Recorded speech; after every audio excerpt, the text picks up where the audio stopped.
Hello friends, मैं Jitendra Raghuvanshi. Friends, आपका स्वागत है मेरे चैनल न्यू टेक जितेन में। आज मैं आपको बताने जा रहा हूँ कुछ ऐसे ज़रूरी काम जो income tax point of view से बहुत ज़रूरी है और 31 मार्च के पहले उन्हें हमें ख़त्म कर लेना चाहिए ताकि आप पेनल्टी और लेट फीस से बच सकें। तो वो काम मैंने एक लिस्ट बनाई है। जैसे सबसे पहले डिक्लेरेशन, फॉर्म 15G और फॉर्म 15H। आपका अगर कहीं जैसे बैंक हुआ या एम्प्लॉयर को आप एक डिक्लेरेशन फॉर्म देना चाहते हैं कि आपका टीडीएस नहीं काटा जाए, तो दोस्तों मार्च ख़त्म होने के पहले आप उन्हें डिपॉजिट कर दीजिए ताकि आपका टीडीएस डिडक्ट ना हो सके।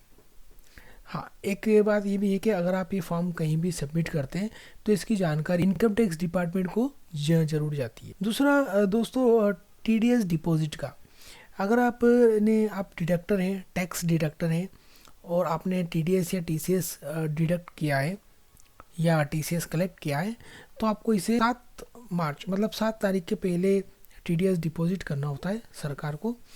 तो जैसे फरवरी का आपने टीडीएस डिडक्ट किया है तो उसको 7 मार्च के पहले आपको डिपॉजिट करना होगा।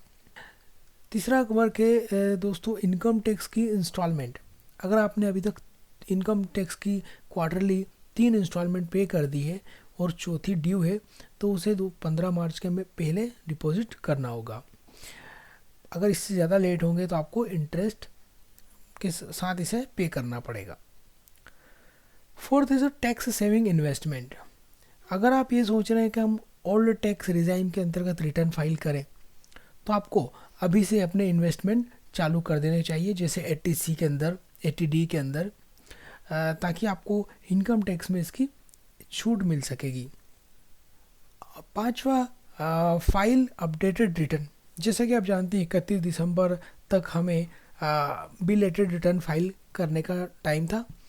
अब वो टाइम निकल चुका है। अगर आप कोई मिस्ड आईटीआर फाइल करना चाहते हैं तो आपको इसे जो फाइनेंशियल ईयर 21-22 के लिए है, तो उसे आप 25% की पेनल्टी के साथ फाइल कर सकते हैं, जो कि 31 मार्च तक की होगा। उसके बाद 21-22 का रिटर्न फाइल नहीं कर सकेंगे।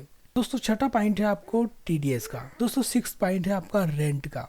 अगर आप कोई रेंट पर रह रहे हैं, दोस्तों पॉइंट नंबर 6 है टीडीएस का। अगर आप रेंट से रह रहे हैं और आप मंथली 50,000 या उससे ज़्यादा का रेंट पे कर रहे हैं, तो आपको फाइनेंशियल ईयर एंड होने के पहले जो रेंट पे कर रहे हैं उस पर आपको टीडीएस जरूर डिडक्ट कर देना चाहिए। थैंक यू दोस्तों फॉर वॉचिंग। प्लीज़ लाइक और subscribe my channel for updates. मैं इसी तरह आपके लिए अपडेट्स लाता रहूँगा।